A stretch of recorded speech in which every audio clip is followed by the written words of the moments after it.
और तुम हो कि मुस्कुरा रहे हो। तो हजरत बिलाल ने जवाब दिया कि यह शख्स अगर तुम बाजार में मिट्टी का प्याला भी खरीदने जाओगे तो उसको भी तुम ठोक कर देखोगे कि कहीं ये कच्चा तो नहीं है। इसी तरह से मेरा अल्लाह भी देख रहा है कि कहीं बिलाल कच्चा तो नहीं है। मेरी खाल भी उधेड़ दिया जाएगा तो भी मैं हक की सदा बुलंद करता रहूँगा।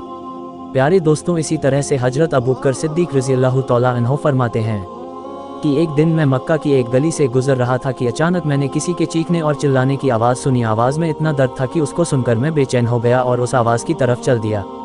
मैं दौड़ता हुआ वहां गया जहां से वो आवाज़ आ रही थी और जाकर एक तरफ खड़ा हो गया। फिर मैंने देखा कि एक काले रंग के आदमी को 5 लोग मिलकर बड़ी बेरहमी से मार रहे हैं। 4 लोगों ने उसके हाथ और पैर पकड़ रखे हैं।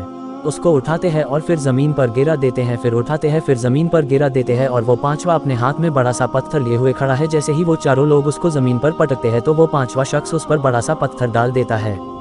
हजरत अबू बकर सिद्दीक रज़ियल्लाहु तआला अन्हु फरमाते हैं कि मंजर देखकर मेरी आंखों में आंसू आ गए। मैं उनके पास गया। मैंने देखा कि वो गुलाम पूरी तरह लहूलुहान था। उसका पूरा जिस्म लहू से तर था, लेकिन फिर भी वो हक की सदा लगा रहा था।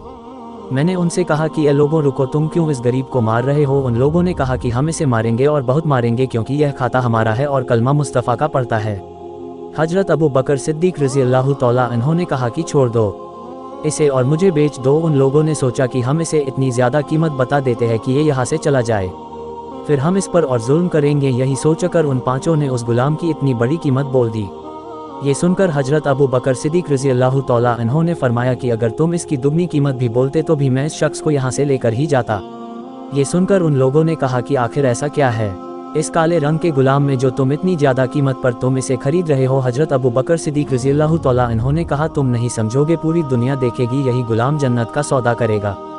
उसके बाद हजरत अबू बकर सिद्दीक रज़ियल्लाहु तआला अन्हु ने दीनार और दिरहम मंगवाए, उन लोगों को देकर उस गुलाम को आज़ाद करा दिया। हजरत बिलाल लहूलुहान ज़मीन पर लेटे हुए हैं और कहने लगे, अबू बकर, आज तुमने मुझ पर यह एहसान किया है, मुझे आज़ाद करा कि अब एक और एहसान मुझ पर कर दो, मुझे मेरे आका मोहम्मद मुस्तफ़ा सल्लल्लाहु तआला अलैहि वसल्लम के पास पहुँचा दो।